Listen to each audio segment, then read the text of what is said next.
ഇന്ന് നമ്മൾ പറയാൻ പോകുന്ന ഒരു യൂസ്ഡ് EV വാഹനം എടുക്കുമ്പോൾ എന്തെല്ലാം ശ്രദ്ധിക്കണം എന്നുള്ള കാര്യം. നമ്മളിപ്പോൾ ഒരു ഡീസൽ പെട്രോൾ വാഹനമൊക്കെ എടുക്കുമ്പോൾ ശ്രദ്ധിക്കേണ്ട ഒരുപാട് കാര്യങ്ങൾ നമുക്കറിയാം. അപ്പോൾ വണ്ടിയുടെ എഞ്ചിൻ കണ്ടീഷൻ, വണ്ടിയുടെ ആപ്രോൺ പോയിട്ടുണ്ടോ, വണ്ടി ഇടിച്ചിട്ടുണ്ടോ, റീപെയിന്റ് വന്നിട്ടുണ്ടോ, ഇങ്ങനത്തെ കാര്യങ്ങളെല്ലാം നമ്മൾ നോർമലി മറ്റു വണ്ടികൾ ചെക്ക് ചെയ്യുന്നത് പോലെ ചെക്ക് ചെയ്യണം. അതിന്റെ പുറമെ നമ്മൾ പ്രധാനമായിട്ട് ചെക്ക് ചെയ്യേണ്ട ഒരു കാര്യം എന്താണെന്ന് വെച്ചാൽ EV വണ്ടിയുടെ മെയിൻ പാർട്ട് എന്ന് പറഞ്ഞാൽ, അതായത് EV വണ്ടിയുടെ ഏകദേശം ഹാഫ് എമൗണ്ടോളം അതിന്റെ ബാറ്ററിക്കാണ് ചെലവ് വരുന്നത്. അതിന്റെ ബാറ്ററി അത്രയും കോസ്റ്റ്ലി ആണ്. അപ്പോൾ നമ്മൾ ഇതിന്റെ ബാറ്ററി ഹെൽത്ത് ആണ് മെയിൻ ആയിട്ട് ചെക്ക് ചെയ്യേണ്ടത്. അപ്പൊ എങ്ങനെ ഈ ബാറ്ററി ഹെൽത്ത് ചെക്ക് ചെയ്യുക എന്നുള്ളതാണ്. ഇതൊരു ഡയഗ്നോസ്റ്റിക് സോഫ്റ്റ്വെയർ വഴി ഇത് കംപ്ലീറ്റ് നമുക്ക് ചെക്ക് ചെയ്യാൻ സാധിക്കും.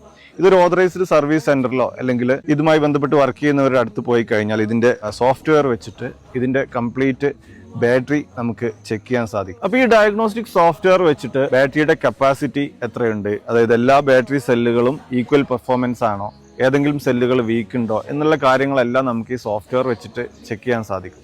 അത് ഓരോ കമ്പനിയുടെ, ഇപ്പൊ ടാറ്റയുടെ സോഫ്റ്റ്വെയർ, മഹീന്ദ്രയുടെ സോഫ്റ്റ്വെയർ, ഓരോന്നിന്റെയും സോഫ്റ്റ്വെയർ ഉണ്ടാവും. ഈ സോഫ്റ്റ്വെയർ വെച്ചിട്ട് ആണ് ഈ ബാറ്ററിയുടെ ഹെൽത്ത് ചെക്ക് ചെയ്യേണ്ടത്.